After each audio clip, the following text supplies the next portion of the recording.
How are we doing, peeps? How are we all doing? Just make sure that that is kind of sitting the way I want it. 40 in the building. 40 already in the building. Let's have a quick listen to how this sounds. Really quickly. Sitting the way I want it. Yep. Boom. Sounds good. Lads, I didn't expect to be going live this late. And there's a reason for that. One is purely down to the fact, right? When they said 7 a.m. or 7 p.m. start time, I was like, oh, a lot of these fights are going to go long, if not the distance. In Saudi, they don't tend to, they don't tend to get a move on with the card. So I was kind of like, oh, I don't want to start at, say, like 7 or 8 and be still going 1 a.m. Because as I've said before, and for those who don't know, the YouTube algorithm is very strange. And if you're a channel that's not like, even a massive channel, it can hinder it. But if you're a smaller channel, which mine is, I know you can say you've 19k subs, but it's still a reasonably small channel in the grand scheme of things.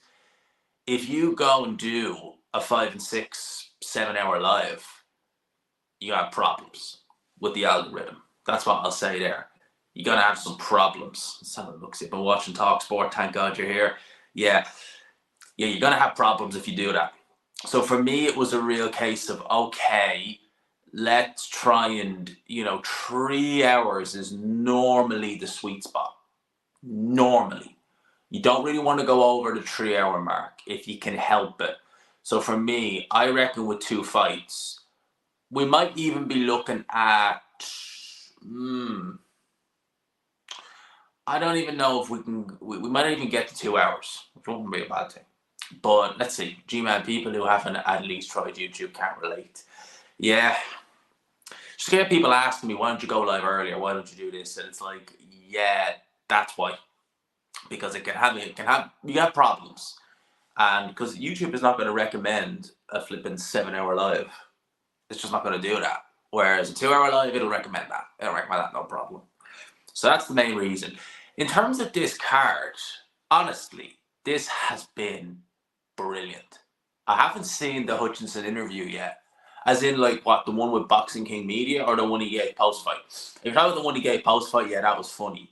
I just seen before I went live, I had a look on my sub feed and I was like, BKM had just the craziest looking thumbnail of Willie Hutchinson. I was like, I gotta listen to that interview when we finish up here because that interview was going to be gold. But I saw his post-fight interview.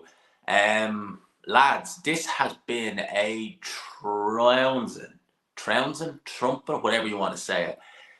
TalkSport's been terrible tonight. Who do they have on TalkSport? Because when it comes to boxing, Adam Cattrall is good, but that's it. When it comes to boxing anyway, Ade isn't on boxing too much on TalkSport, and obviously he's with the Zone. In terms of boxing, they have Spencer Oliver, God help him, but he hasn't got a brain. He's no brain cells in that head of his. He doesn't know what's going on. Smith has his moments. That's it, really, isn't it? And, you've Garrett A. Davis, who is just, Spencer Oliver is no good. Seems a nice guy, but, yeah, they just talk complete nonsense. Listen, there's been a lot of, the Zone commentary has been a bit meh tonight. I'm watching it on the Zone, and it's been proper meh, the commentary.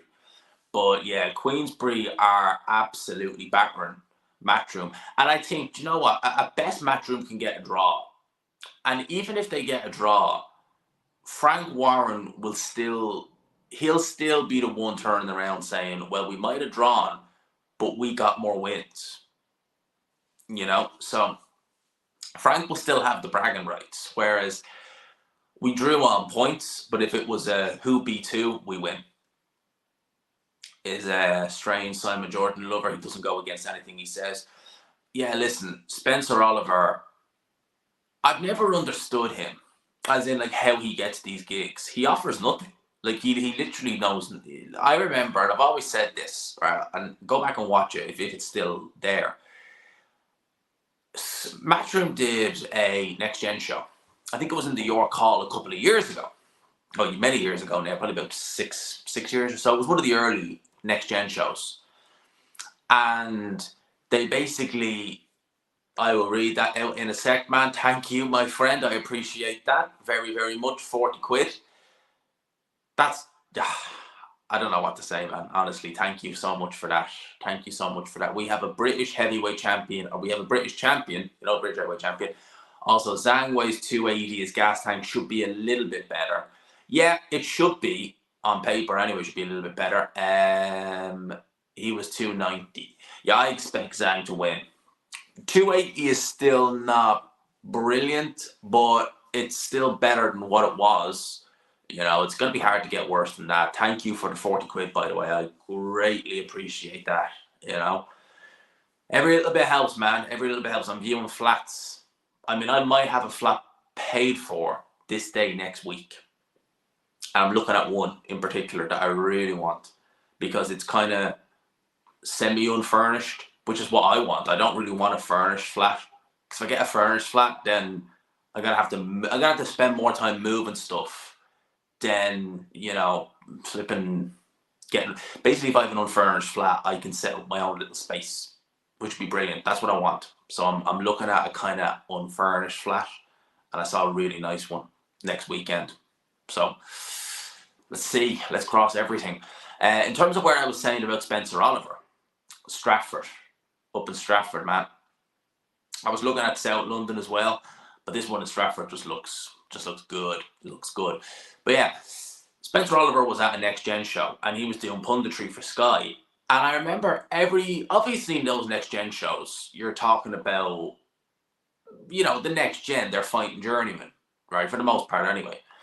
And every single fight, the Matchroom fighter won. Every single time Anna Woolhouse went to Spencer Oliver, what do you think? And all he kept saying was, oh yeah, good performance. He'll go all the way. And he literally said that forever. I think Ted Cheeseman was one of the fighters on it.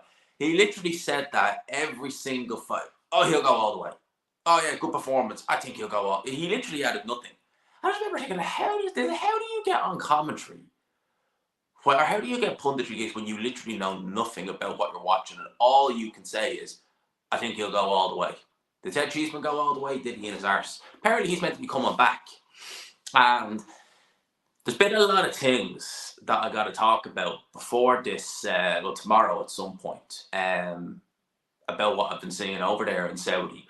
Because Cody's been over there and straight away he's saying, oh, let's have a talk with Eddie Hearn. Yeah, we know what that's about.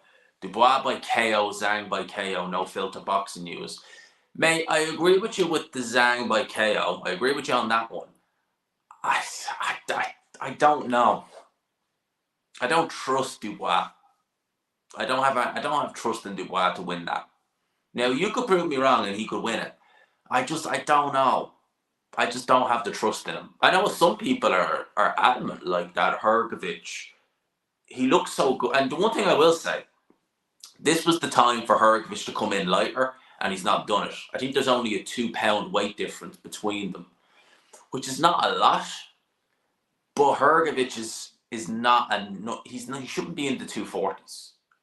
And Bivol, thank God, Bivol Beterbiev announced for October 12th. Boom. There we go. I thought that all right. I was thinking they'd do it on Fury Usyk, but when I heard Turkey with Ade earlier mentioned October 12th, I was like, that's Bivol Beterbiev. I knew it because I was thinking there's nothing else they could do. I was like, that's Bivol Beterbiev. Definitely, that's Bivol Beterbiev. So let's go, man. Let's go with that. Do you know what? In one sense, I'm kind of glad it hasn't happened tonight. Could you imagine how long this card would be if Bivol Beterbiev was on it? Because we're already, this time a fortnight ago, we were already watching Fury Usyk. We still have 2 flipping fights to go. And thank you to Toasted Sandwich. Great name. Just anyone else come up with a name like Toasted Sandwich. I take my hat off to you. Great name. Thank you for the commentary and sensible content from New Zealand. And as I always do, I put the super chats on screen. Thank you so much for the 10 quid, mate. All the way. What time is it over there for you guys? New Zealand. It'd be morning time. It's Sunday morning for you guys over there. So you don't have it too bad. I wouldn't say have it too bad. It'd be Sunday morning where you guys are in New Zealand. I would imagine. Anyway, I think you're about 12 hours ahead of us. It'd actually be nearly midday then in New Zealand, wouldn't it? 11 a.m. Yeah, well, it'd be nearly midday because it's nearly midnight here. So, yeah, it's a late one tonight. And you know what the sad thing is, right? That arena in Saudi, it looks so empty. Like, as good a card as this is, right? It looks so flippin' empty for such a big show, doesn't it? Because if you think about it, right, there's not really any, like, names, like, major marquee names fighting on this. It's a really good card, but it's sad in a way, isn't it, when you look at it and you're like, this is such a great card. It's just an empty arena. It's not empty, but, like, it's not full. It's not even half full. Looks pretty damn bad. And Eddie Hearn, Frank Warren is just kind of look. Oh man, I look at Frank Warren and I just wonder, he must be absolutely losing the run of himself. He must be just, I don't know. Actually, that's probably why it started so late. They didn't want to bump in with the Champions League final. Makes sense. Makes sense. They didn't want to hit in with that. But yeah, Ade with Warren and Hearn, and Frank must be on cloud 9. Yeah, well, I've always had a soft spot for Dortmund. I like to see Dortmund do well. They're not my team, but I like to see them do well. I've always liked Dortmund. I was hoping they'd be able to pull the upset, but we all knew what was going to happen. It was always going to be a Madrid win. They left it late, but we knew what was going to happen in that game. I was hoping. Dortmund are one of those clubs where it's just like, every time there's a chance, they just don't do it. You know, last season they should have won the Bundesliga. They didn't. They absolutely talk about choking. I mean, gee, I've never seen anything like that. Pimp My Sniper says, I'm pissed off. Matchroom have lost, to be fair. For me, it was just a case of just enjoy it. And I was looking at this on paper. And I think I even said it on Midweek Report. On paper, I was like, well, Queensberry should probably nick it, but the captains will play a big role in it. And obviously, Hamza Shearer's as captain was 100% the correct decision because he's got them 2 points. That was a great performance by Hamza Shearer. It really was. And what, I mean, look at that 6-0 to Queensberry. That's going to take some coming back from. Tail of the tape, 26 years old, 31 years old, 82-inch reach is what they measured Hrgovic's reach as. That's interesting because they didn't show it on box recs. It's got 4-inch reaches. 4-inch reach, I should say, over Dubois.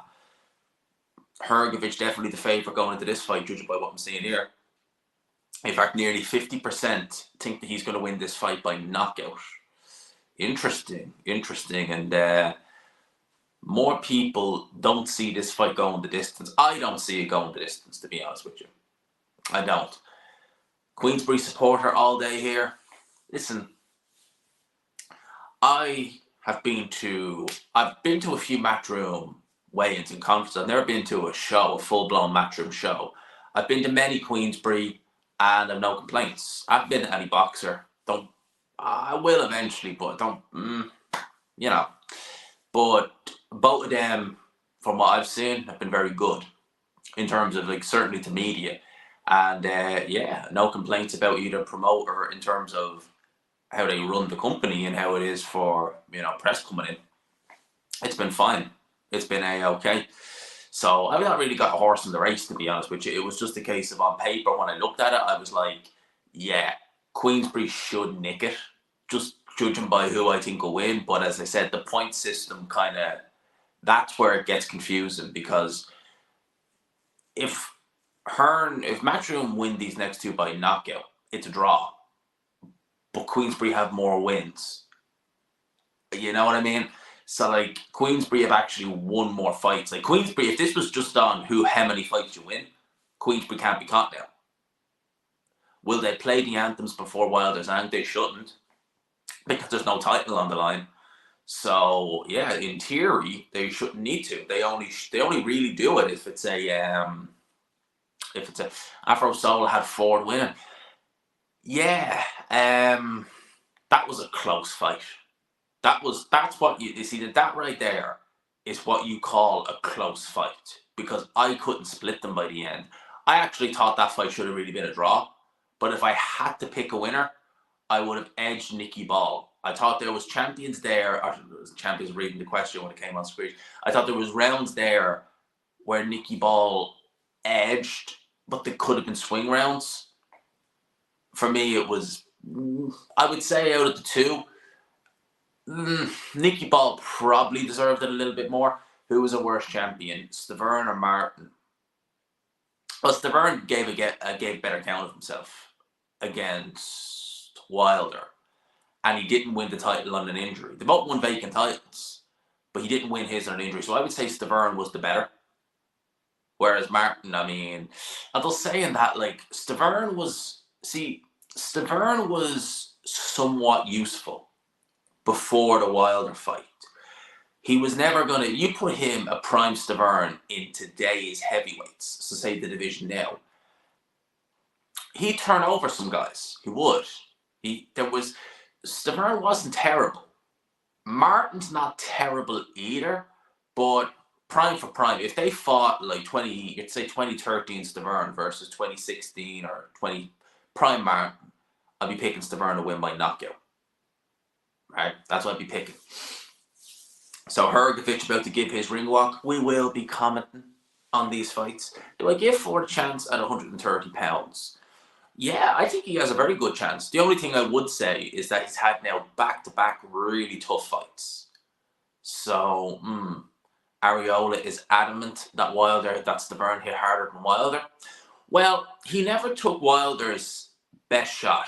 So and Wilder had an injury in that fight. Remember, he broke his hand. So he never would have got really full-blown bang.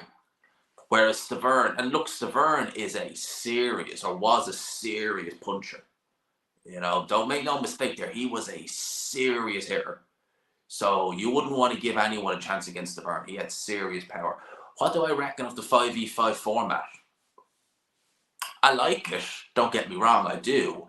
The only thing I will say is that, yeah, I don't know about the point system. For me, I would have just done it.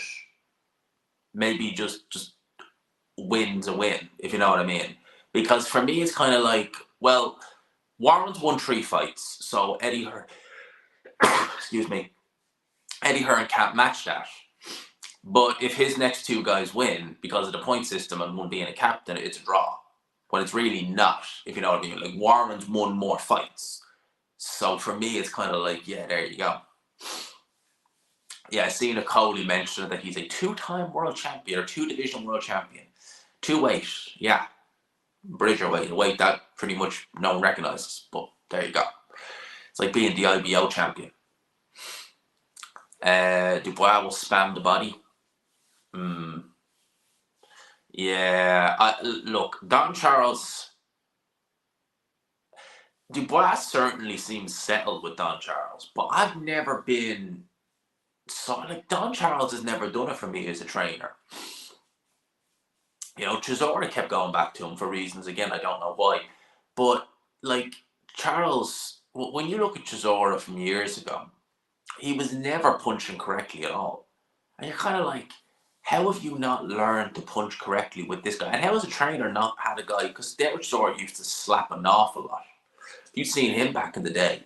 He used to slap like crazy back in the day. It was really bad. And you just think, how can Don Charles not get this into this guy's head, how to punch properly? He was in the wilderness for a few years. I think Don Charles trained Frank Buglioni for a time.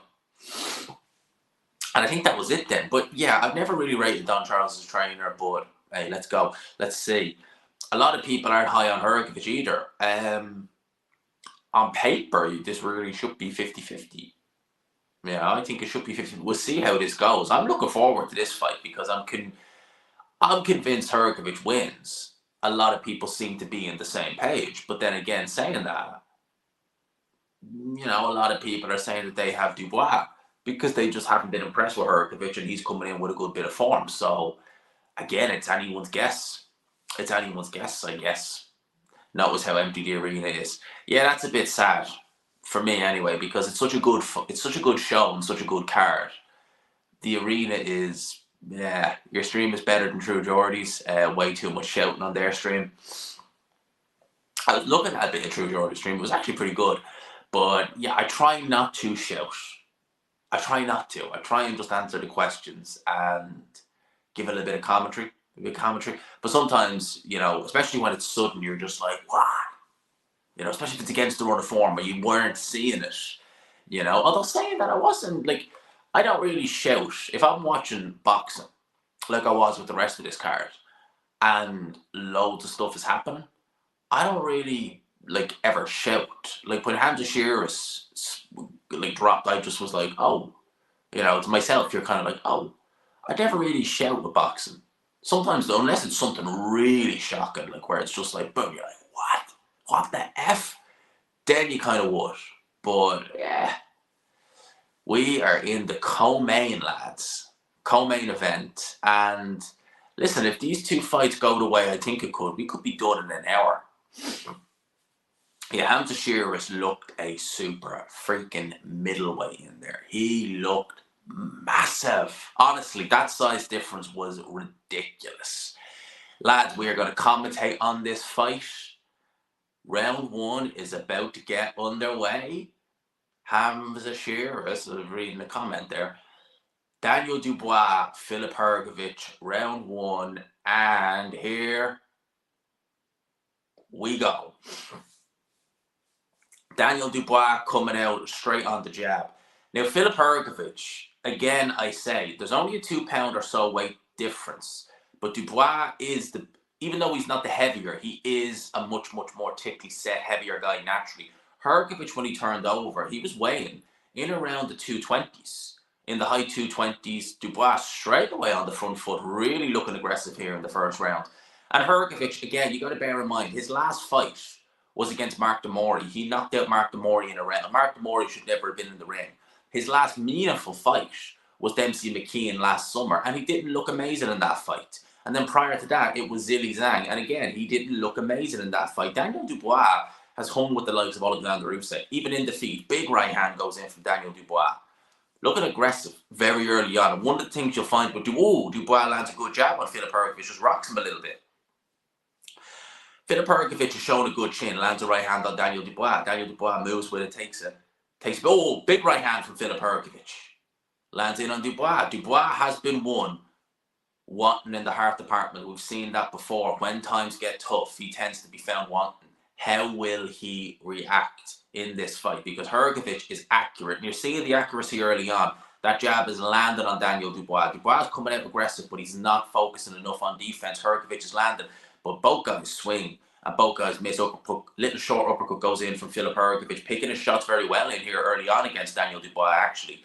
A little bit of lateral movement there from Dubois, but not enough of it. Standing a little bit too upright, but that's what he always does. Very stiff, stationary fighter. And he's getting touched up early on. It's not a good... big right hand from Filip Hrgovic lands on Daniel Dubois. Dubois takes it well. Dubois has been down by the likes of Alexander Usyk, but he's normally, even against the likes of Joe Joyce, shown that he can take a few shots on the chin before finally going down. But big right hand goes in from both guys again. Hrgovic letting the big shots go. He needs to get a knockout. He needs to win this fight by knockout to get Team Matchroom back in the picture. Daniel Dubois coming into this fight with a lot of confidence, but he's been getting touched up a lot in this first round. It's been a good round by Filip Hrgovic. A lot more switched on. And again, looking to land the right hand, just misses. A lot more switched on in this round than we've seen him arguably in his last 3 fights. And if this is the Filip Hrgovic we have now in this round, or this fight, Daniel Dubois is in trouble because he's getting touched up and he's losing this round big time. He's not able to land anything significant, taking a few shots from Hrgovic. And Hrgovic already settling into this fight, but big guys throwing big shots. That's what we want to be seeing. Right hand misses from Hrgovic. Daniel Dubois lands a right hand, but not really enough. Uppercut missed by Filip Hrgovic. In the center of the ring, both guys looking to trade. Dubois jab. Looking, oh, good jab from Daniel Dubois to end the round. Landed on Filip Hrgovic. Not a good round by Dubois, but he does end it a little bit better. 200 of you in the building. If you haven't already, smash the old like button, please. And if you haven't already, please hit subscribe. 19,100. And how many? 19,112. There you go. 19,112. 20k is the next goal, lads. I want to get there sooner rather than later. So if you could, if you haven't already, you know, like, well, subscribe, you know, it's there, you know. Okay, yeah, that right hand did graze Dubois. Didn't land as flush as it looked originally. But Dubois, closing your eyes when the shots come in. Don't be doing that, Dubois. Try and keep it open. You close them, you don't know what's going on. You don't know where your opponent is. But yeah, good jab to end the round by Dubois. But that was a Hrgovic round, definitely. 100%. And round two. There we go. So, Dubois coming back out on the front foot, using his jab, doubling up and tripling up the jab there, actually. The jab is a good shot for Filip Hrgovic. Oh, for Daniel Dubois, I should say. But a big jab goes in there by Dubois, lands on Hrgovic. It's a good shot for Dubois. And it's a shot that he really needs to use. He's going to need to double and triple it up. Because right hand goes in again from Filip Hrgovic. Dubois getting touched up a lot in here. Some big shots going in from both guys. And these both guys have power. Both of these guys have an awful lot of punch power. So when you see big shots like these go in, bear in mind, they're not the quickest shots in the world. Body shot from Filip Hrgovic goes in there. Something Dubois needs to go to because he's got a soft body there from Filip Hrgovic that he needs to go to.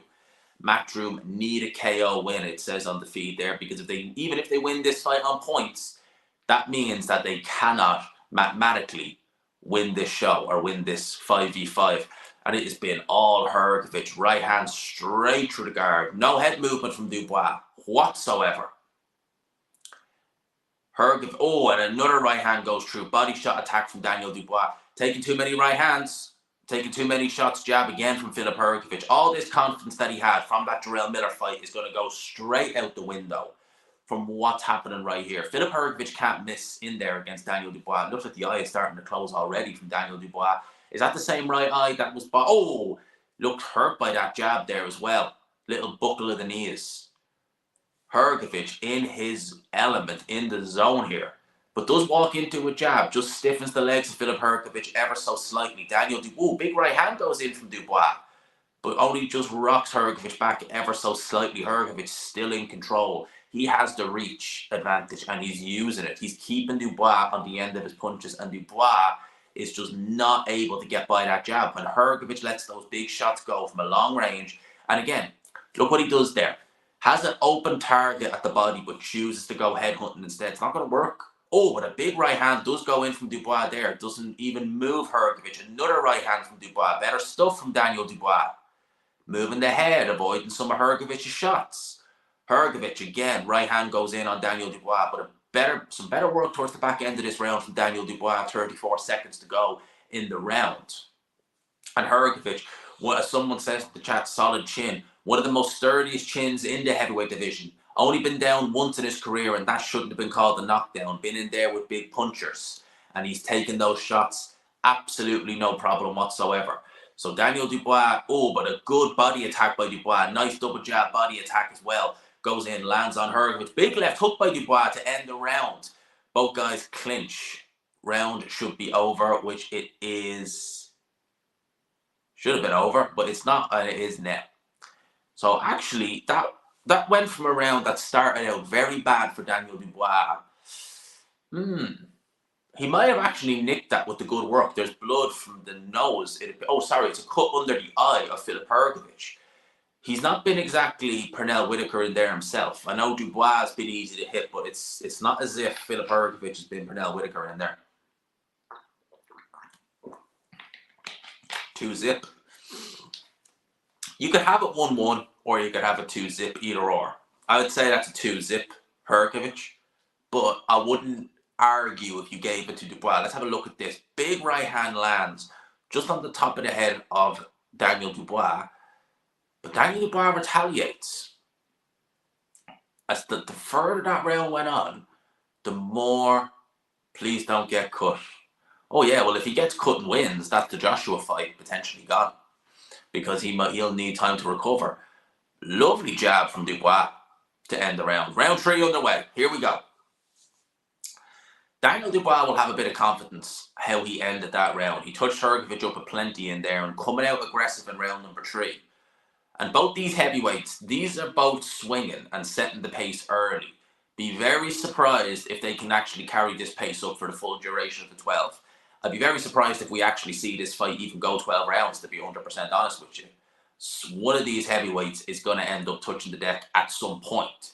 Just the question is, will either of them be able to recover? But Daniel Dubois starting out good in this round, but takes a right hand from Filip Hrgovic in retaliation, however. But a good start so far from Dubois. 2 minutes and 15 seconds left to go here in round number 3. These fights have all been competitive on this show so far. Blood trickling down a little bit on that cut for Filip Hrgovic, but nothing he needs to worry about.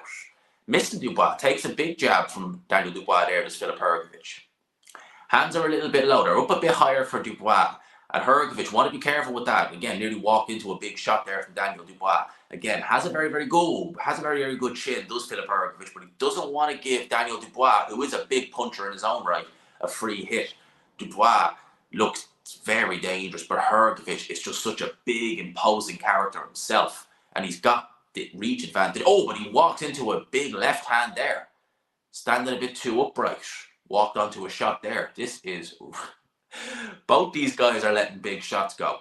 And you just get the impression as Daniel Dubois, again, finding a home with that jab. It's a lovely, powerful, snappy jab that Daniel Dubois has. It's a punch that many people don't talk about enough. But it's a great little jab he has. Really is. When he gets it working, it's a brilliant shot. And another one he lands on Hrgovic. Walks into a right hand, does Filip Hrgovic. Again, Daniel Dubois finding his range, going down to the body. Filip Hrgovic has to clinch.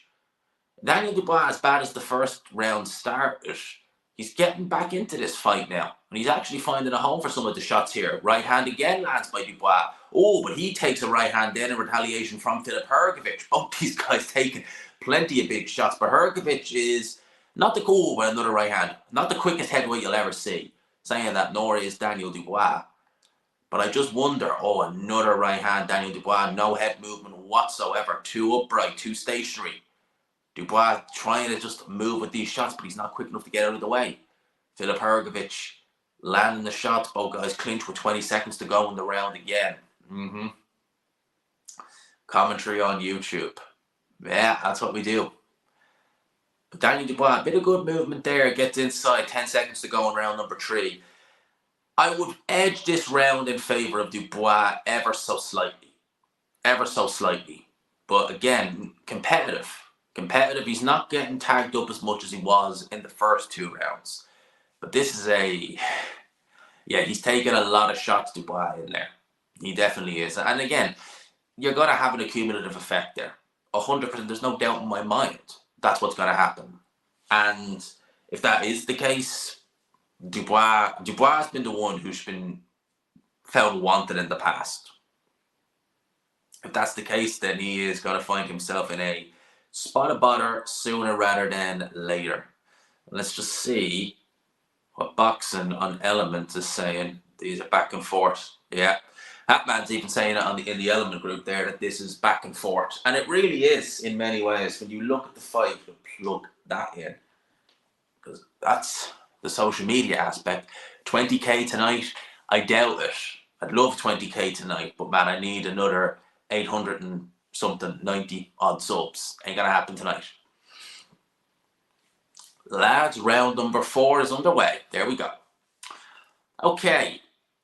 More of the same, please. It's a real back and forth. Dubois has his lovely jab from Dubois there, snapping the head of Hrgovic back.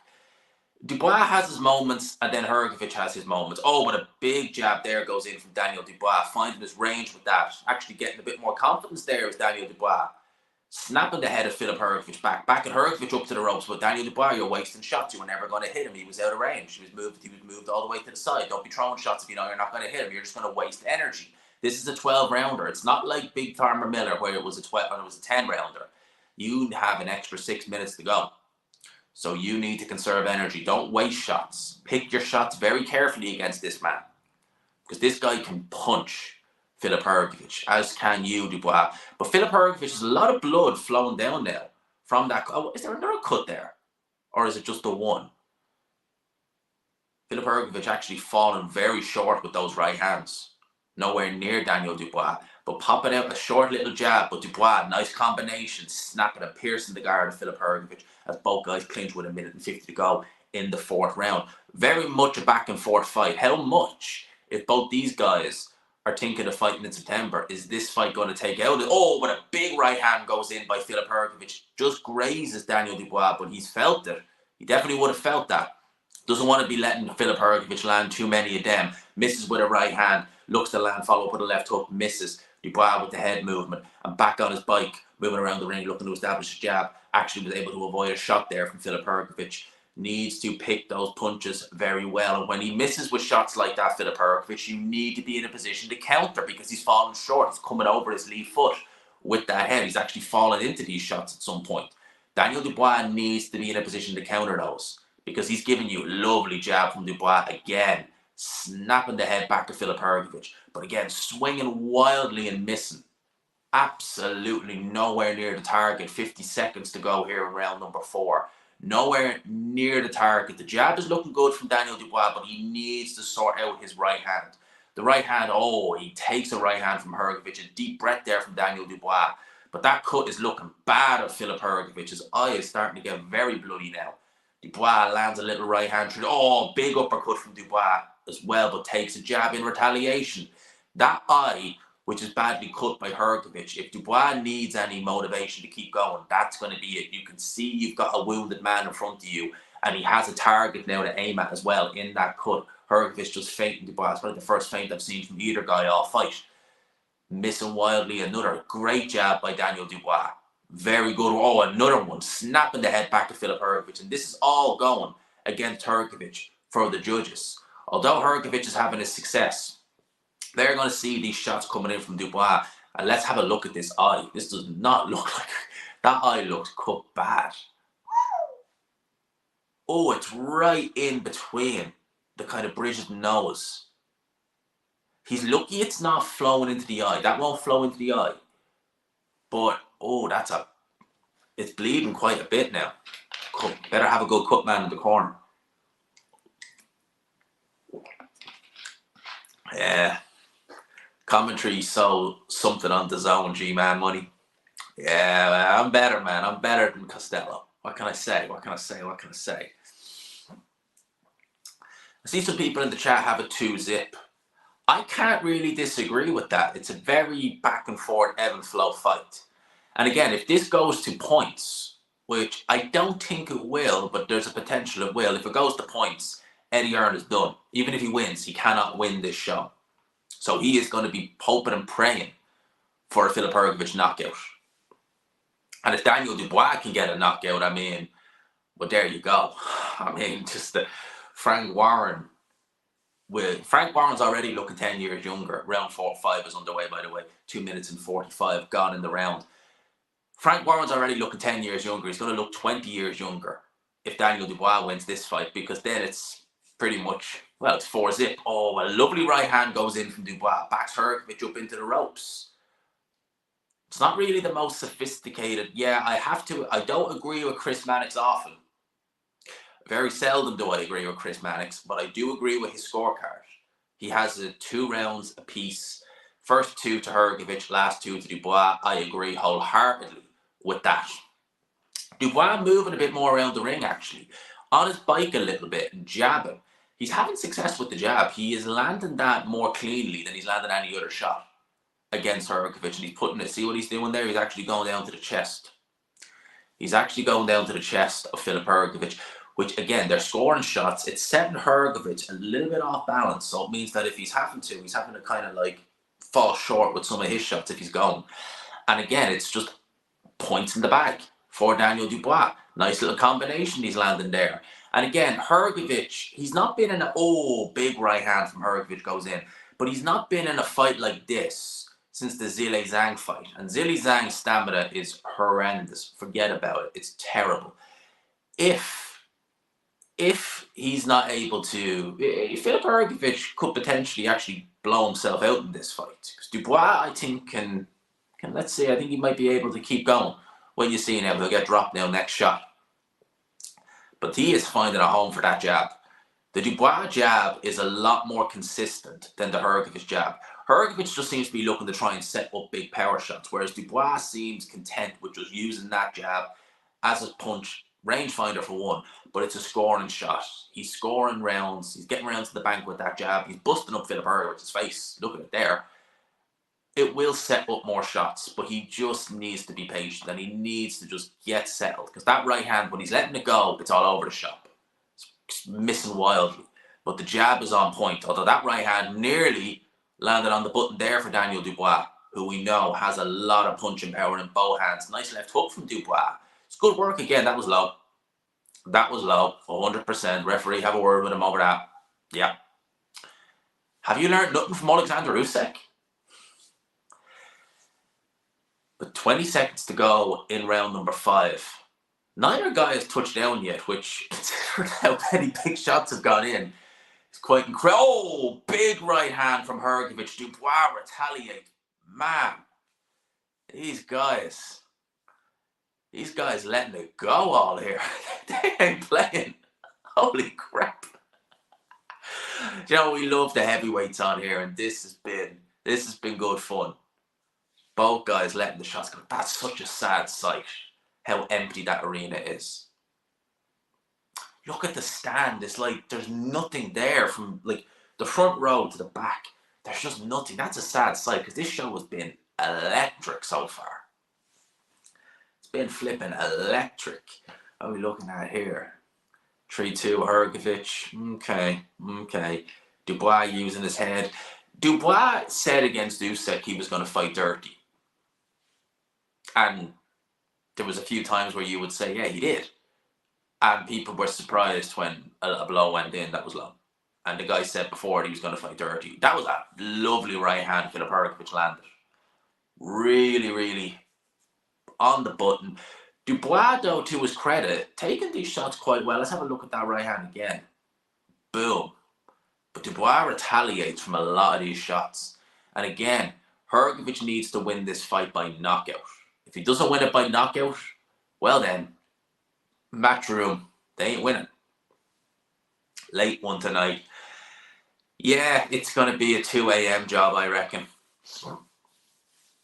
Certainly by the time we finish, it's past midnight. It'll probably be a 2 a.m. job, but close to by the time we finish. Round 6 is underway. These rounds are flying in. And you know something? Barry Jones, I think, said it on commentary. Never mind fight of the year candidate, which I think that Nicky Ball versus Ray Ford is a fight of the year candidate. People will be talking about this show in general and just saying we had fight of the year candidates left, right and centre on it because it's been amazing thus far. Hrgovic, though, looking a little bit more settled in this 5th round than Dubois anyway. Certainly letting the shots go a little bit better, having a bit more success in it. But Dubois is game. He's alive in there. And he's keeping, to be fair, his shape is still quite there. He's not losing his shape, which you kind of do worry about Daniel Dubois. However, God only knows what might happen later on in this fight when he does start getting tired and he can't get rid of Filip Hrgovic, when he realizes Hrgovic is still going to be there. And I think given the fact that he knows it's not just a world title, there's no world title on the line, but Queensberry pretty much need Dubois to win this fight, or at least not get stopped. Will probably give him enough incentive to, if I lose, I'll go out on points. Oh, and he lands, he takes a big right hand from Hrgovic there. Does Daniel Dubois, big shot. Another one goes in from Hrgovic, using the jab again as Daniel Dubois. 1:15 to go here in the 5th round. Hrgovic seems to be coming to himself in this fight now. Seems like he's getting on top of things. He knows the movement Daniel Dubois is going to do. He knows what he can get away with, and he knows what he can have success with.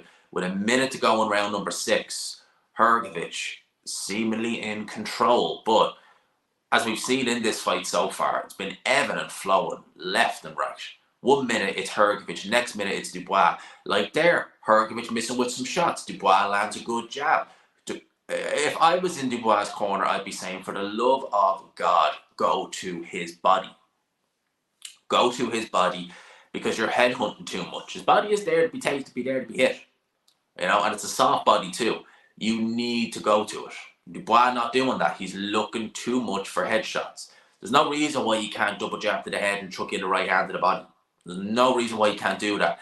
Takes a jab from Filip Hrgovic again. This is a better round from Hrgovic in round number 6. 10 seconds left in the round. Hrgovic can't, or Dubois can't keep his arms up. Yep, he can't. And obviously, it's not easy for these big heavyweights to do that for 12 rounds. You know, even carrying them up like that when you're so heavy and they're so big, it will take a lot out of you. Eddie Hearn and Frank Warren, looking on Frank Warren, trying to encourage his guy back into this fight. Eddie Hearn is probably thinking, look, if you don't knock him out, I don't care. Because I can't win if he can't knock him out. Turki Al-Sheikh sat down with Anthony Joshua. You know, say what you want to say about Turki Al-Sheikh. He does come across as someone who genuinely does love boxing. He really does. That's what I like about him. He's not just there for, you know, the publicity. He does seem to like this sport. And this card has been exceptional. It really has. It's been phenomenal so far. Turkey loving it. It's got to be late over there. Like, I mean, these guys, it may not even be worth your while to go to bed if you're in Saudi Arabia, because by the time this ends, it'd be, what, like 4 or 5 a.m.? Yeah, it ain't going to happen. You know, these go late. Do you remember when round number 7 underway? But do you remember when Joshua fought Andy Ruiz? The main event was on at like 8:30. They did it at like 11 p.m. Saudi time, and it was like 8:30 our time. It was brilliant. I missed that. Wish they could still do that. Make life easier for all of us. But round number 7, Dubois actually coming out all right in this round. Coming out a little bit more aggressive. Looking to actually throw shots to Hrgovic's body for a change. Avoiding some of these shots, but then clinching. Not really looking to do anything other than that. That eye is still looking not a mess. I was going to say bad. It's not great. It's not as bad as it was, but it's still noticeably there for Hrgovic. He's going to want to be careful with an eye like that. AJ deals with Dubois. Yeah, I would imagine AJ would have a field day with Daniel Dubois. To be honest with you, he'd have an absolute field day with him. Although you never know. I mean, Dubois is a big guy if he landed the right shot on Anthony Joshua, but he will be taking a lot of punishment from Anthony Joshua as well. But a big right hand goes in from Dubois. Short left hook actually backs Filip Hrgovic up to the ropes. Good little burst from Daniel Dubois. With 1 minute and 45 to go in round number 7. Interesting. Daniel Dubois actually finding a little bit of success. Is Hrgovic starting to feel the pace? Is he starting to tire in there? Security running around there. Don't know what's going on there. Everyone looking at the other side of the arena. Security running over to someone. What's going on there? you know it's bad when they look more so at the security than they do at the fight. But back onto the fight. Anyway, we get back onto the fight. Hrgovic definitely looking a lot more stationary in there. Watch the heads, Dubois. Referee's going to have a word with him about that, because that was reckless. That was flipping reckless. Really bad with the heads there. Oh, big right hand from Dubois. Goes to the body on Hrgovic. Oh, nice little combination. Filip Hrgovic can't afford to do that. He can't afford to stay on the ropes like that and let Dubois wail away on him. Dubois is a big, strong guy. Back to Hrgovic again. Body shot from Dubois. Frank Warren stands up at ringside. Here we go. Daniel Dubois actually coming on very strong. Hrgovic looks knackered. Look at him. The legs look just like there's nothing there. He looks absolutely spent, does Filip Hrgovic. Daniel Dubois pushes him back to the ropes. Left hook goes in from Daniel Dubois. Right hand, big left hook. Hrgovic has to hold. Hrgovic looks to have nothing left. We're only halfway through the fight. What the hell? This is not good form. Jab again goes in from Dubois. Filip Hrgovic has to hold. 20 seconds left in the round. I don't think he's necessarily hurt, but he just looks fatigued. That cut is after opening up again. Oh, big shot from Dubois. That's definitely rocked Filip Hrgovic. Lucky it's at the end of the round. My throat has gone so dry. And the round ends. Hrgovic looks spent. Oh, wow. His face is mashed up. Listen, whatever you want to say. Another right hand goes in from Daniel Dubois. Oh, what an end to that round. Oh, man. He looks spent. If Dubois wins this fight, oh, man. his face looks mashed up. I think both eyes are cut now. And 330 in the building. If you haven't already, hit the old like button, hit subscribe. I would greatly appreciate it if you could. Have we not even got 100 likes? Oh, lads, you got to give me 100 likes. 97 likes, you haven't hit the like button, you got to hit the like button. And you also got to hit subscribe. 19,116.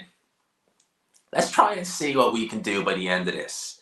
But look at the it reminds me, not as bad, but golly, it reminds me of Vitaly Klitschko's face when he fought Lewis.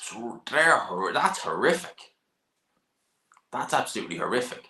So yeah, hit the old like and subscribe button if you haven't already. I would appreciate it. Smash the like button. Round number 8, I should say, is underway. Dubois is beaming with confidence in there. And Filip Hrgovic looks done. He looks knackered. Now, they have stemmed the blood ever so slightly on those cuts, but it looks really bad. It's above the eye now. It was in between, but it's above the eye now. He's been cut. This isn't good, man. If you're Team Matchroom, if you're Team Hrgovic, you really are going to be worried. I'd say Eddie Hearn's palms are sweaty like Prince Andrew's. Oh, another right hand from Dubois goes in, down to the body. Dubois is really piling it on now, and Hrgovic, I know both guys have been thrown a lot, but Hrgovic, man, he looks spent in there. He looks absolutely knackered, and Dubois is the one who's had the questionable gas tank in the past. People have questioned his heart when it comes to these situations. Referee giving a warning again. What's the warning about this time? Asking the doctor to take a look. It's bad, man. It's very bad, that cut. I would imagine not quite so that you'd need to jump in. What's the doctor saying?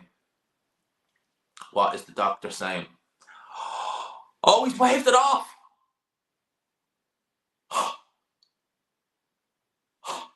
Oh, no way. Pray for Hearn. Daniel Dubois has just beat Filip Hrgovic. I didn't think it was bad enough. I did not think it was bad enough. Oh my God. 8-0 Queensberry. 8-0. Frank Warren hasn't beaten Eddie Hearn. He has absolutely obliterated him. That, in my opinion, shouldn't have been stopped just yet. They were bad, but they weren't that bad. How Dubois is just, how he's done this is beyond me. I thought he was going to get battered early on. Let's have a look-see what the worst night of Hearn's career is what Hatman says there on the Element Group. Yeah, I can't believe it. Filip Hrgovic lost his O and he got hit way too much. I don't know what to say. I mean, I'm delighted for Daniel Dubois. I've rated Hrgovic very highly, as you know. Yeah, I mean, could you imagine if Zhang knocks out Wilder, it's 10-0. 10-0. So Queensberry have won. There's no way back for Eddie Hearn now. At one point, 3 million probably would have been more than Queensberry had made in 3 years, a couple of years ago. Now, I mean, Frank Warren is up. I can't believe it. I can't believe it. Frank Warren. Look at Frank Warren. He's so happy. I can't believe it. He's over to Turkey and you see the eyes. Oh my God. Now, I know he's got a good relationship with Dubois. Daniel Dubois, I mean, what do you say? His last 2 fights, Big Farmer Miller and Hrgovic. That's very impressive.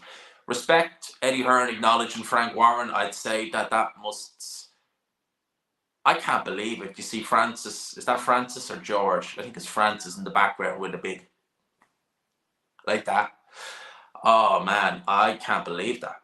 Stumped. I'm somewhat speechless because I thought Queensberry would win, but I thought that they would only nick it, you know, sort of way, like that it would really be a kind of closely run, oh, it's going to be, you know, close, this, that, and the other. They've won this at a canter. We could have a zip if Wilder loses. And if you haven't already, by the way, I'm just going to say one last time, hit the old like and subscribe button. I want to get to a couple of 100 likes and just get the subscribes up, you know. I can't believe it. I was picking Hrgovic to win, so I got that way wrong. Filip Hrgovic doesn't move his head enough. He took way too many shots. He took way too many jabs. The right, look, Dubois was on his way to win. I would have let it, like they've stemmed the flow of blood pretty quickly. So I would have let the fight carry on. I would have. But, yeah, that's just me. I'm not normally the kind of quick stoppage type of guy. What else? I haven't checked boxing Twitter yet, but I'm just on the Element group here, and everyone, Dubois stamina is top notch. Yeah, it's pretty good for a big bloke. It really is. That's what they say there. I can't believe it. Honestly, like he's now the interim IBF champion. If he vacate, if Alexander Usyk gets stripped, Dubois is IBF champion, by the way. So the UK will have another world champion. That's a given. That's a given. So they will have another world champion. Good job, G-Man. Sounds like a good tussle. I picked Dubois by late KO. I wouldn't consider the 8th round a late KO, to be honest with you, mate. You were almost there. Maybe another round or two and you would have got it. But I'm just curious to see what everyone is saying on boxing Twitter. I can't believe it, man. I did not in a million years ever think that it would be this clear cut for Queensberry. Like, as I said, they may get a 10-zip. They may beat Matchroom 10-0. Crazy, really. I mean, Frank Warren, I can't believe Frank Warren. He is going to be smiling from ear to ear. 10-zip. 10-zip. I can't believe that. I honestly cannot believe it. Yeah, a lot of people seemingly are very pleased with that. G-Man, I actually think Dubois beats AJ, gives him serious problems. Been traveling the last years, I haven't been able to watch the boxing, but G-Man commentary has been the best. Boom. I like to tip, man. We get good. We're getting there. We're getting there. That's why we want to be in the UK. Let's see what we can do over there. Let's see what we can do over there. I'm already doing better in the UK than a lot of Irish guys already are, who have bigger followings. Headbutt wasn't good. Yeah, he was reckless as hell with that head. He was absolutely reckless as hell. And the referee really should have had more words than he did. Yeah, I think the fight should have been continued. I thought that was a very poor. It's not the referee. The referee went by what the doctor instructed, so I'm not going to knock the referee for it. But I've seen doctors who would let that carry on. They'll let that carry on. Am I not in London yet? We'll be soon, mate. We'll be soon. I'm getting set up next week. We'll be soon. But yeah, I've seen a lot of fighters that will let, or a lot of doctors that will let that fight carry on. 100%. 110%. No, there was no defense. And again, if you're fighting Anthony Joshua, you're going to want to get more of a defense. 100%. I don't even know why I use the tablet anymore, because I end up just reading off this now. So I end up just reading off this. The tablet is great when it's a normal stream and we're not talking, hundreds upon hundreds at a time. That's when the tablet is great. But it's not great when you're flipping doing a watch along and you're flipping looking through everything every 2 seconds. What else are they saying? I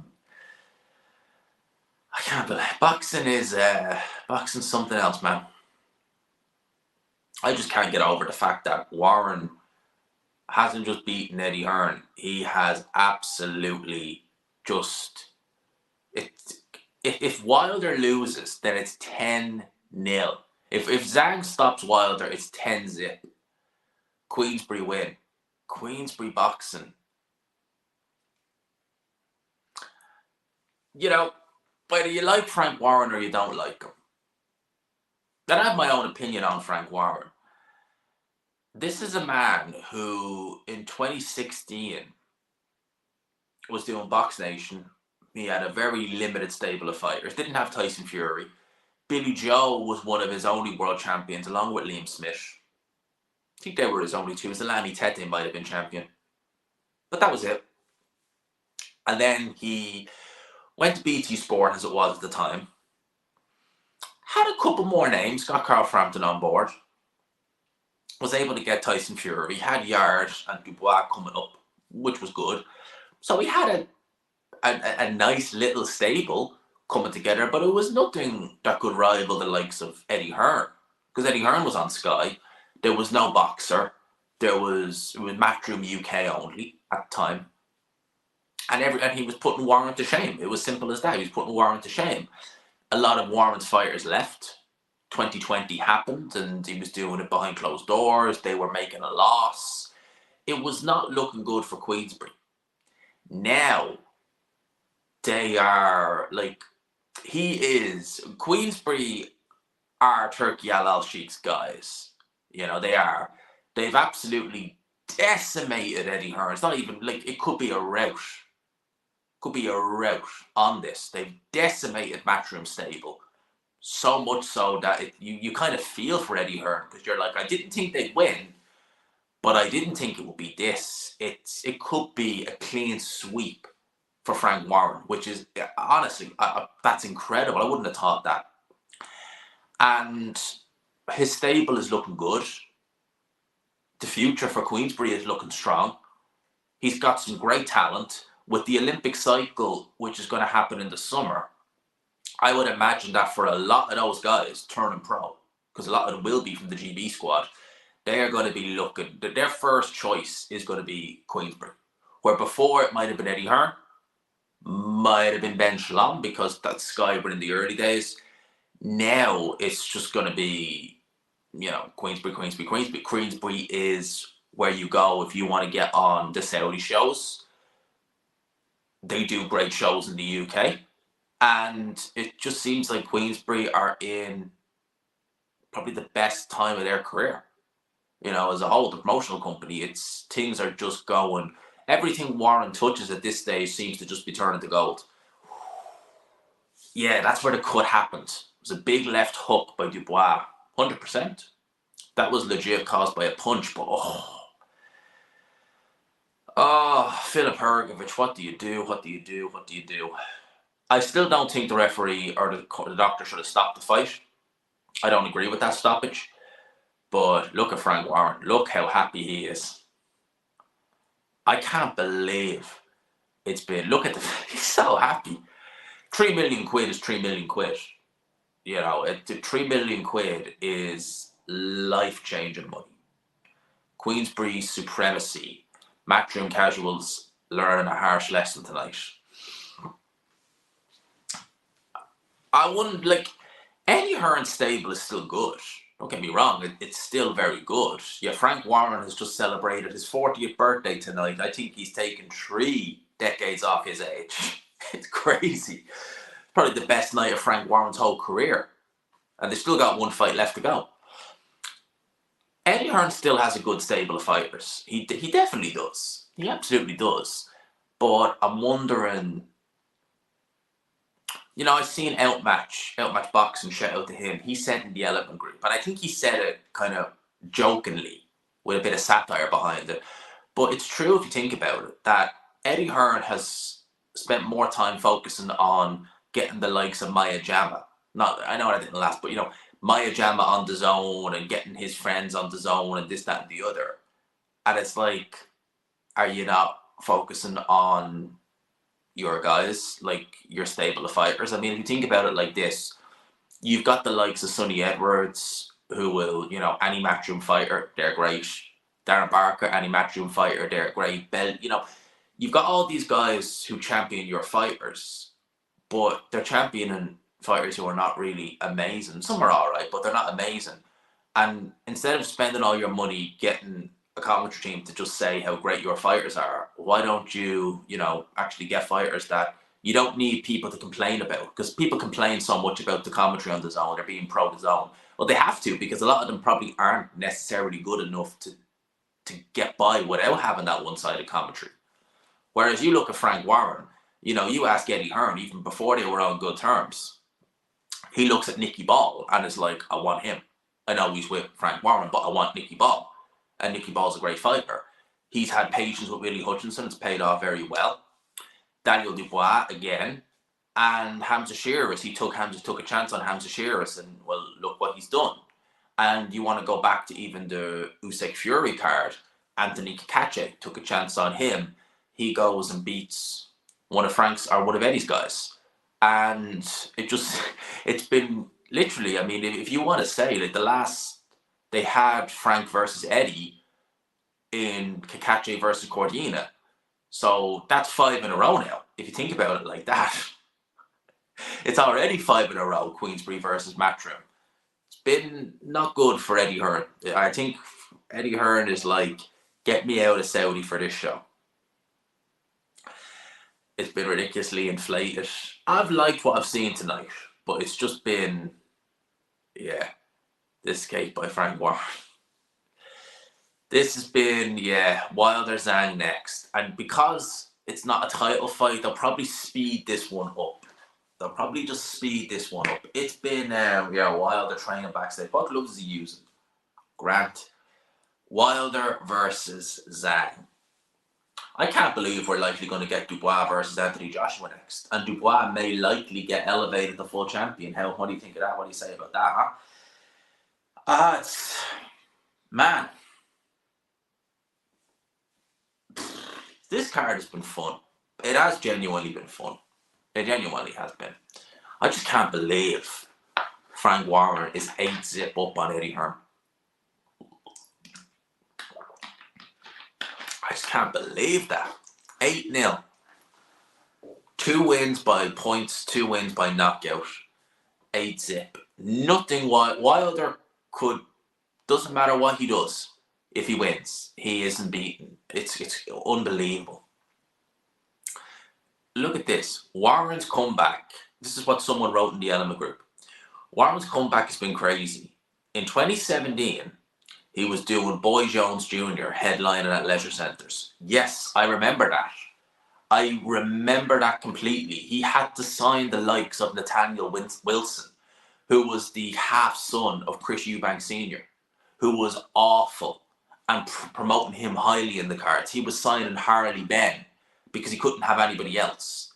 He was doing shows in leisure centres. He was doing shows in Belfast. And he was having the likes of Tyrone McKenna, Sean Turner, that fat tub of you-know-what. He couldn't do anything because he hadn't got the stable. And now, unreal. Unreal. People are underestimated, blah, blah, blah. Just reading this here. Yeah, I mean, do you know what, right?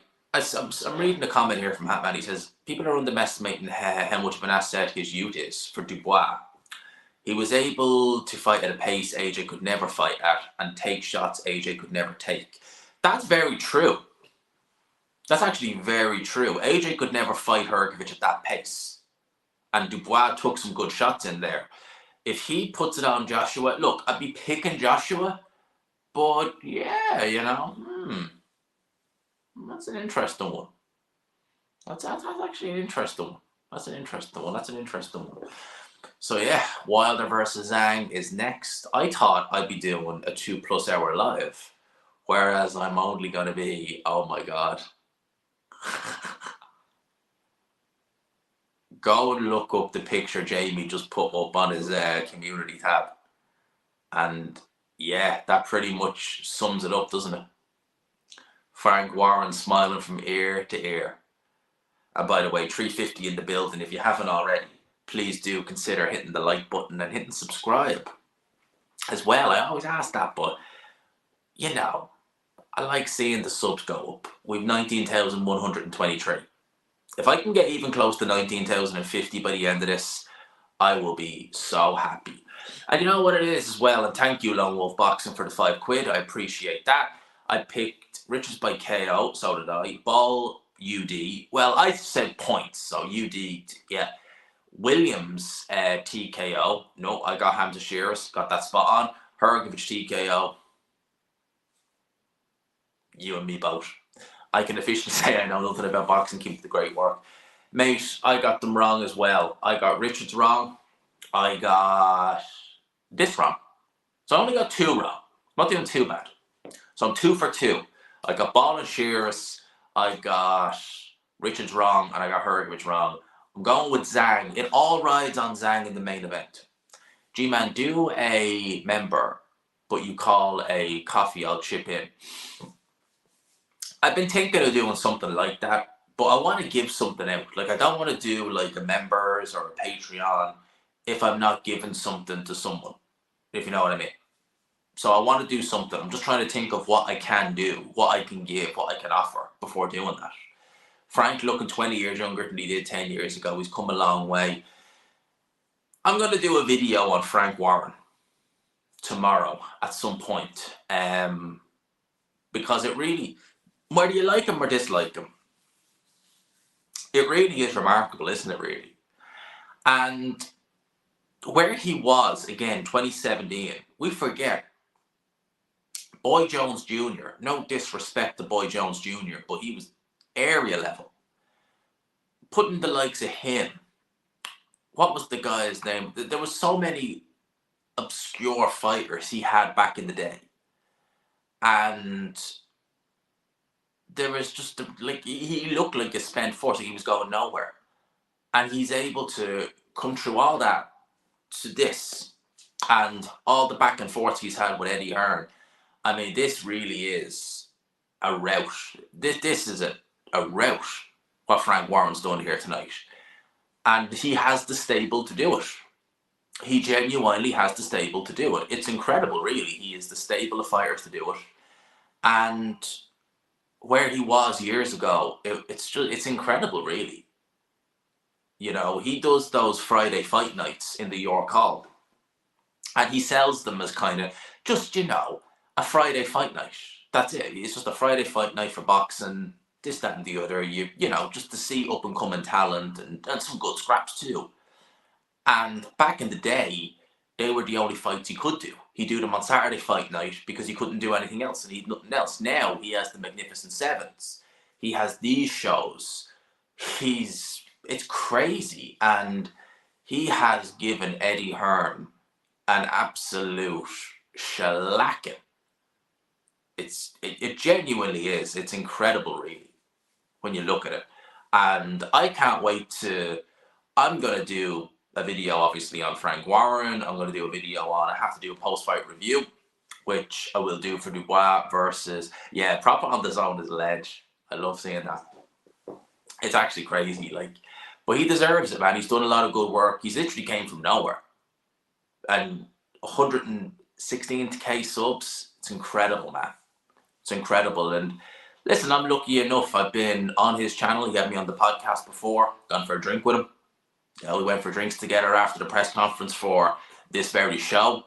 So I got to go and sit and have chats with him. He's so cool. He's such a ledge. So I like Proper. Shout out to him every single time. And seeing him get on the Zone, man, again, if you ever need, I would say that's motivation for anybody, much less, you know, myself or someone. If you're starting a YouTube channel, the fact that you have people like Proper on the Zone, Ade on the Zone, that they're getting there by just starting a YouTube channel. They don't need a background in media. You don't need a degree, because you see some journalists with a degree and it's like, hello, yes, can I ask this question? And oh yeah, oh yeah, we really want to listen to that. Yeah, that degree has served you well. Whereas, you know, you could just be like, so Frank, tell me about this. A little bit easier.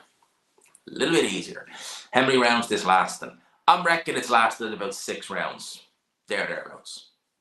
You just need to be you. You just need to be you. I think with that, you just need to be you. It's like, please don't ever do that voice again. Nah, I won't do that voice again. No, but the way I think it is, right? Just do what works for you. At the end of the day, don't try and copy and shit like that, and just don't try and, how would I say it? be something you're not. You know, trying to be controversial or trying to be like this and crap like that. You don't need that. Just be you. You get there. You know, opportunities come and doors open, you get there. And that's the best way. Queensberry last to win a 5-zip. Did anyone actually predict that it would be 5-0 Queensberry? Like, if Zhang wins, did anyone predict it be this one-sided in Queensberry's favour? Because the majority, well, you may as well save for the Poirier fight now.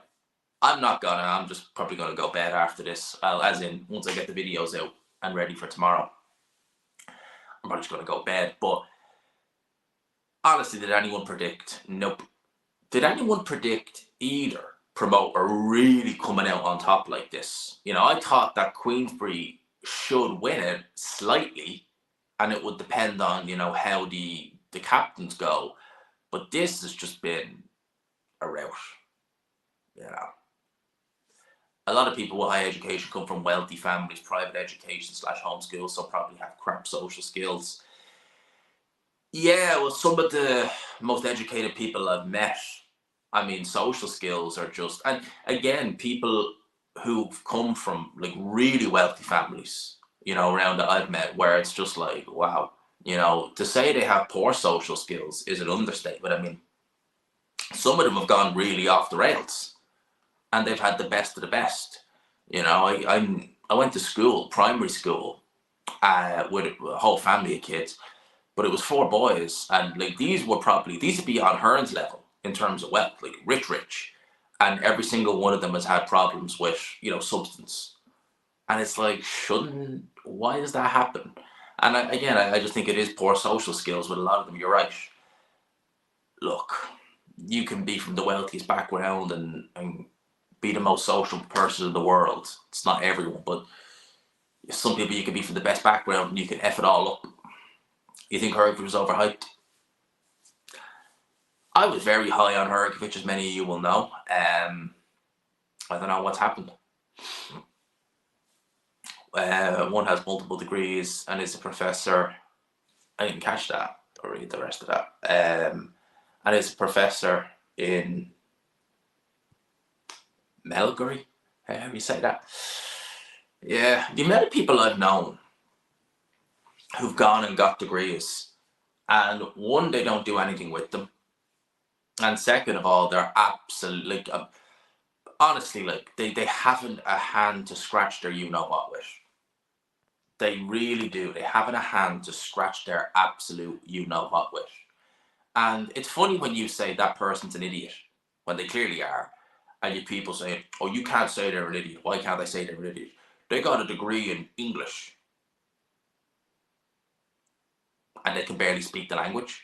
And I don't mean that's because they're a foreigner or anything like that. I mean that they're actually Irish and they can barely string a sentence because they're just, well, I remember, and he was, what we talk about again? Oh, yeah, and you need, oh, what's 2 + 2 again? Yeah, oh, here's my master's. Yeah, really, yeah, and I can't call them an idiot. Yeah, I'm going to call them an idiot all day of the week. You know, that's one of the dumbest things you can say is like, oh, you can't say they're stupid. Why can't I say they're stupid? Well, they have a degree, so they learn one specific thing and regurgitate it over the course of 4 years. But they can do some of the daftest things or come out with some of the daftest things you'll ever hear. And what? You know, I'm not allowed to comment on that. I'm not allowed to say what a dumb you know what. I'm so hyped for this, and let's just hope pre-Wilder returns. I doubt it. Yeah, degree isn't what it used to be. Certainly isn't. Certainly isn't. It's not the end of the world if you don't get one. It's certainly not. But let's see. Getting tired now. Let's get on with it. I think we should be good to go in a wee bit. I don't think they're going to do the anthems.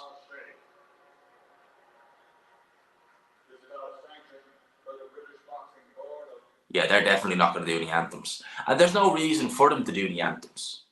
Why should they? Because they're not like, they're only like, so it's not a world title fight.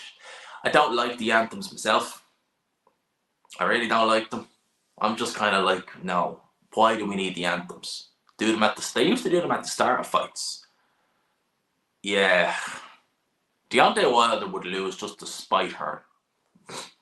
I can't believe after everything that's been said by both those guys now, they're in a situation where both guys really need each other to get through this. Like, really, really need each other to get through this. It's absolutely crazy that both guys are at this stage now. Craig Richards is pursuing a career at British Gas. Man, that's the worst I ever seen Craig Richards. And I don't check the comments as much as I used to nowadays. But I caught a glimpse of a comment someone left where they said that Richards was trained by Tony Sims, and he was. That's Tony Sims now with Conor Benn looking like crap, Cordina losing. I know Richards isn't with him anymore, but he was looking a lot better before then. And Fias Cash not looking the same and leaving him. Man, questions have to be asked. All those fighters going from strength to that, up to down, and one of them failed 2 tests. Questions got to be asked there. 110% they got to be asked about that. 110%. Deontay Wilder looks in very good shape. That's what I will say. Look at him there. He looks in really good shape. For all his flaws, keeping himself in shape is not one of them. And that's a 38, nearly 39-year-old man. He looks in very good shape. So let's see what Wilder has to offer. He's coming in off the back of a loss. Both guys coming in off the back of a loss to Joseph Parker. Wilder is in there with the biggest puncher he will have ever faced, possibly amateur and pro. There's a 60-plus pound weight difference. Now, I wouldn't necessarily, I'd be more worried if Wilder came in too heavy. 214 is a good weight.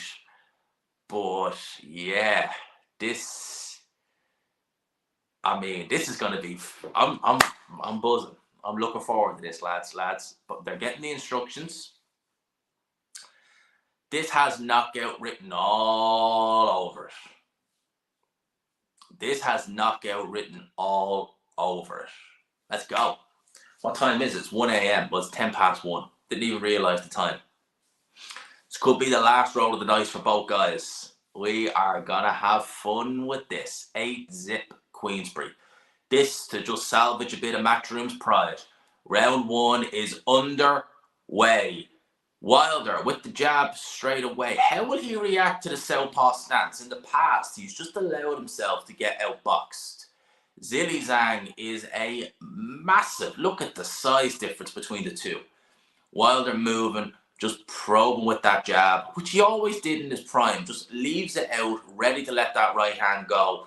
But he's going to be in there with the biggest left hand he's ever faced. I mean, when he taste that power from Zhang, it's going to be like nothing he's ever fought before. And Zhang, look what but a right hand goes in from early on from Deontay Wilder. That more than we've seen in the Parker fight. He's already thrown the right hand once. That's more than we've seen in the Joseph Parker fight. And to be fair, I think Wilder does look a little bit more switched on here. Misses with the right hand. Zhang needs to be wary, but a good jab to the body by Zhang. Zhang is not the fastest heavyweight you'll ever see, to say the least. But he is one of the most powerful you will see. This guy has crazy power, as too does Deontay Wilder. It could be a real case of who takes a better shot in there. Does Deontay Wilder, can he even hold up to one single shot from Zhang? How will Zhang react if he feels a big right hand on the side of his chin?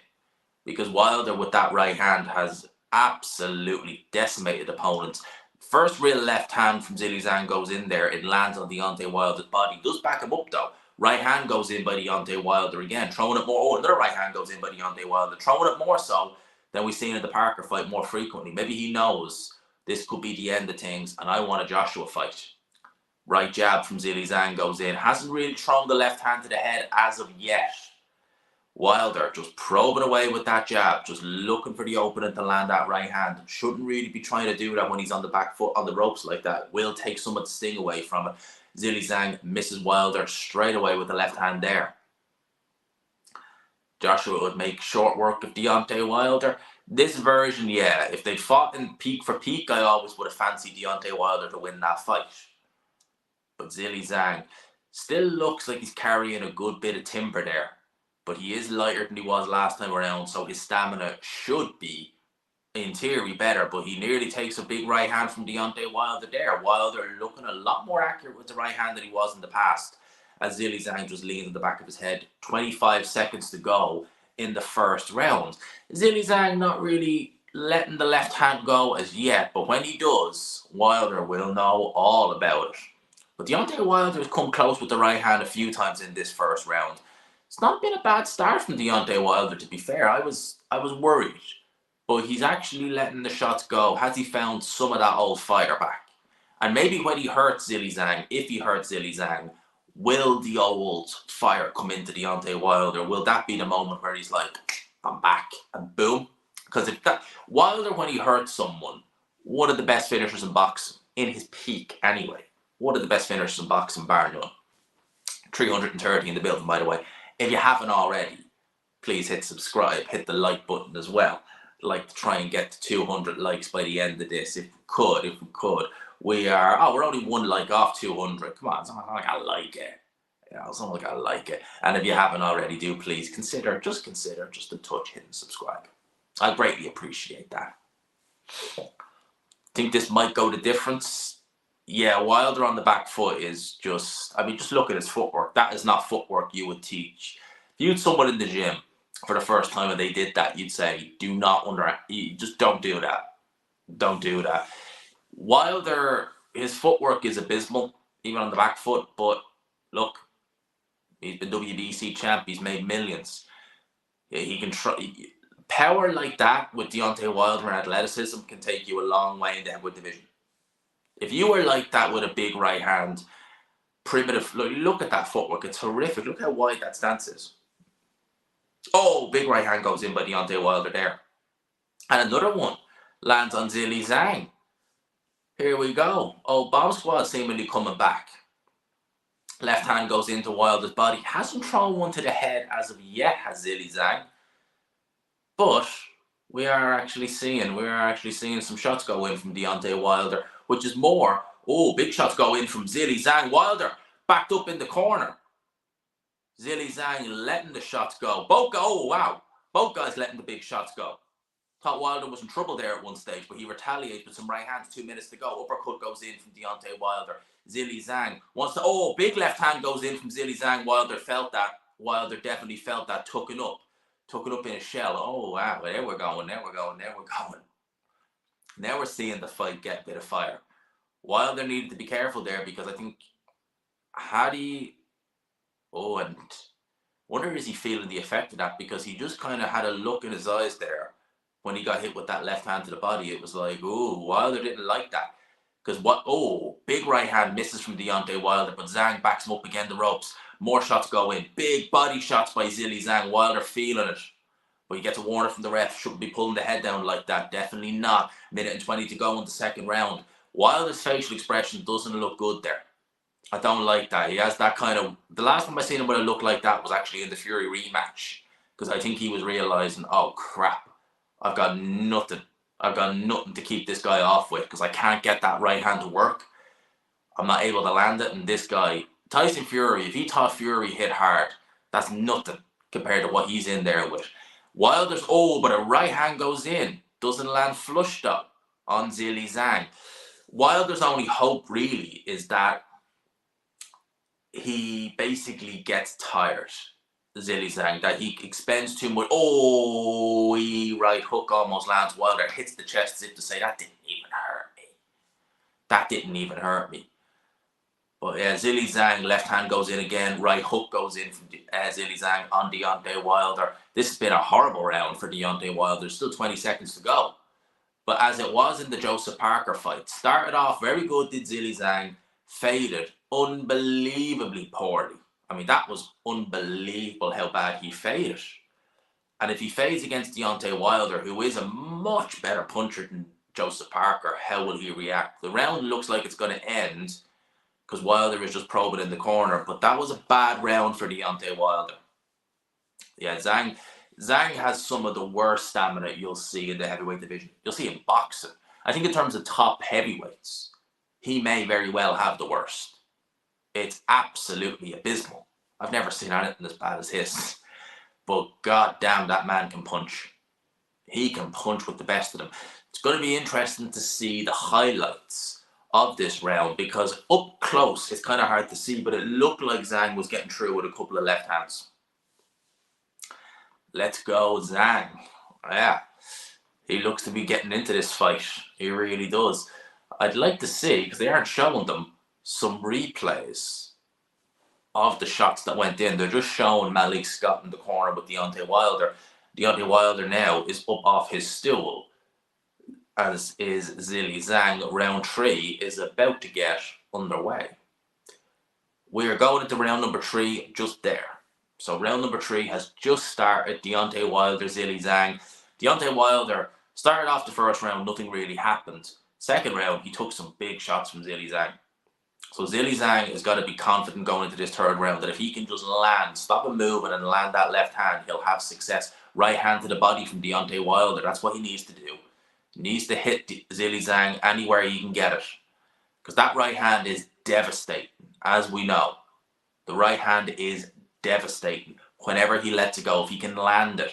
But he's been having trouble landing it on Zhang thus far in this fight. But a big left hand from Zhilei Zhang backs Deontay Wilder up. He felt that. And that wasn't even a hard shot. Another left hand goes in from Zhilei Zhang. Wilder's not seeing these shots. Whoa, another left hand goes in from Zhilei Zhang again. Is he going to do it? Is he going to make it 5-zip, 10-0? Oh, wow. Both guys just true shots there.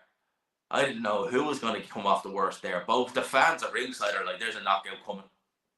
I think there might very well be. Right hand from Deontay Wilder. Just let that go on Zhilei Zhang. We're seeing a lot more fire than we did in the Joseph Parker fight. But Zhang looks comfortable. He looks like he knows what he's doing. He looks like he can read some of those shots. Left hand to the body goes in from Zhilei Zhang as well on Deontay Wilder. So both guys true. So, big left hand. That hurt Wilder. Definitely. He felt that. He felt that left hand there from Zhilei Zhang. Not even the fact that he just throws it. He doesn't even have that much power on it. That's how heavy-handed Zhilei Zhang is. Eddie Hearn must be thinking, just salvage something. Just salvage us something. The Big Bang. Zhilei Zhang. The Big Bang Zhang. And he definitely hits a big bang. Good Lord.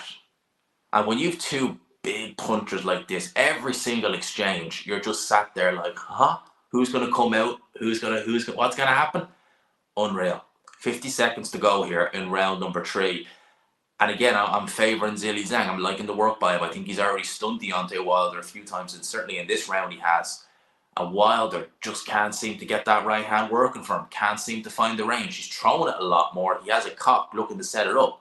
But he needs to be wary because Zhilei Zhang has that big left hand. But he also needs to know if he can survive this early onslaught, Zhilei Zhang will tire.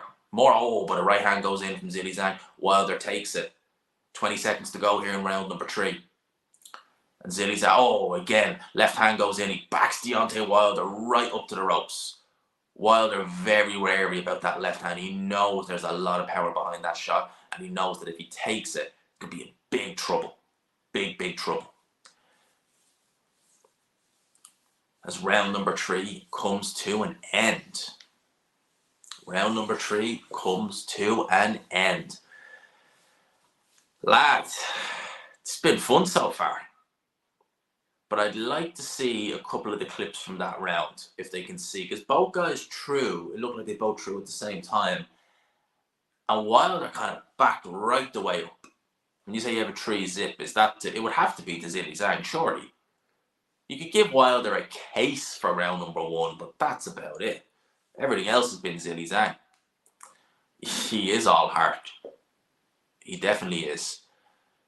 He's not blowing like he used to be when he was heavier, though. So that's the one kind of thing that you do have for Deontay Wilder. It's the one thing you could say with Deontay Wilder in his strengths, that when he's weighing in at this, his stamina normally is quite good.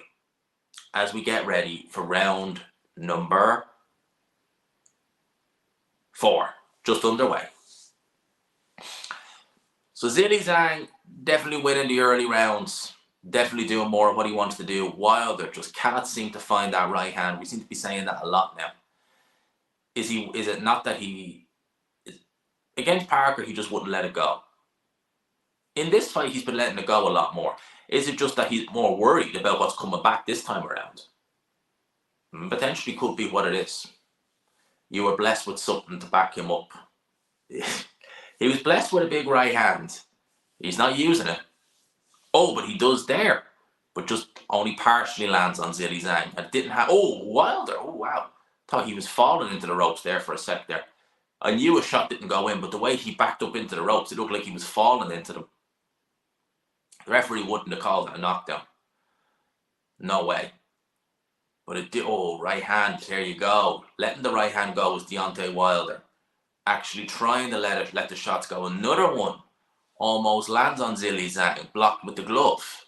So Deontay Wilder actually going and actually letting the shots go now here in round number 4. Zhilei Zhang, again, this is around about the time where he has a tendency to tire. If he tires, then Wilder can take advantage. He can actually go and actually try and get that right hand working. He just needs to be very careful at all times. That's the only thing.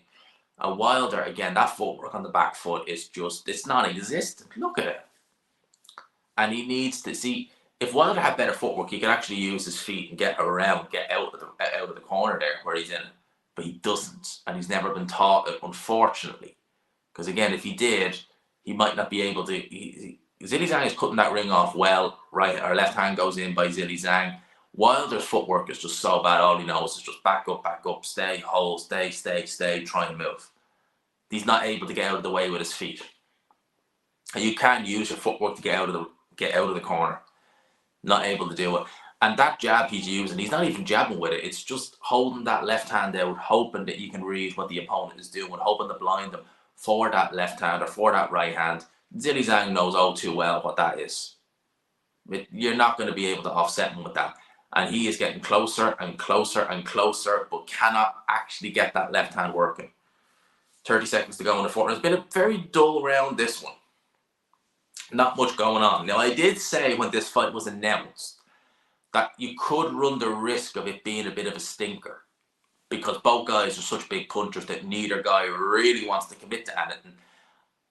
Left hand from Zhilei Zhang goes in there, partially blocked by Wilder.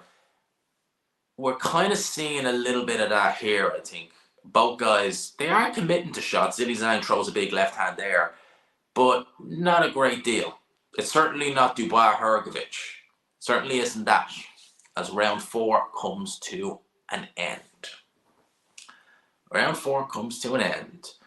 And we have 361 of you guys in the building. And as I said, if you haven't already, last time for now, please hit the old like button. Please hit the subscribe button. If you enjoy the commentary, I've been doing the commentary tonight. So if you're enjoying it, please hit subscribe. I really appreciate that. I greatly appreciate that. I want to try and get to 20,000. 20 flipping thousand, lads. That's what we want to do.